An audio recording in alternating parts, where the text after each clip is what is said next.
Hi, I'm Melinda Wild. Welcome to Experience Watercolors. So this isn't really a class. I'm going to call it just a mini splash because I want to show you a couple cool things you can do if you end up creating a section of your painting that you're pretty happy with overall as far as shape and design goes, but it's kind of got a big flat area where nothing's really going on and it's all painted homogeneously the same color. So a couple things you can do. First off, you can drop in some extra color while it's damp. Just grab, say maybe in this case a bit of yellow, and drop it in. Now here's a little word of caution if you do this. Don't futz around with it. Once you get it on there, just leave it alone. It'll find its own way. If you start fooling around with it, trying to move it around too much, what'll happen is it'll just get homogeneous all over again, and you'll end up with a slightly lighter but boring section. Okay, another thing you can do, if you have a brush with a handy dandy chiseled edge, you can use that as your scraper. You can buy these fun scrapers at almost any art store or even a dollar store. Or my favorite go-to tool, probably the best thing you can do with your credit card, is cut up a credit card.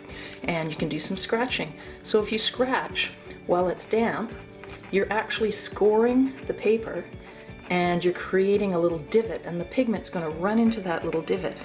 And that's going to give you some interesting shapes. You can make maybe some extra trees in this deep dark forest, which is kind of a fun thing to do. Then the other thing is exactly the same, except you have to wait a minute, and as the shine is just leaving, it's at that point where if you scrape, it will actually separate the pigment. Okay, not dry enough yet here. I'm going to take this to the dryer just so that we don't waste too much time waiting for paint to dry. There we go, I think that's going to be dry enough now. See how now it will actually separate the pigment, and that's going to leave a white spot, which can give you more interesting shapes, maybe some tree trunks in there. There we go. So the time to do this one is right as the shine is leaving. In certain areas where it's a little too damp yet, where I dropped in that yellow, see it didn't really work, it's going to go dark. That's fine too. It's a lovely technique. There we go. You can get some lights and some darks, kind of gives you the idea of the sun shining through a dappled forest. Okay, so there's something you can do. If you create a blob in your painting that has kind of nothing exciting going on, have a go at dropping in some color while it's damp, grabbing your chiseled edge brush or your credit card or any kind of scraper and having a scrape. Earlier you get a dark line, later you get a light line.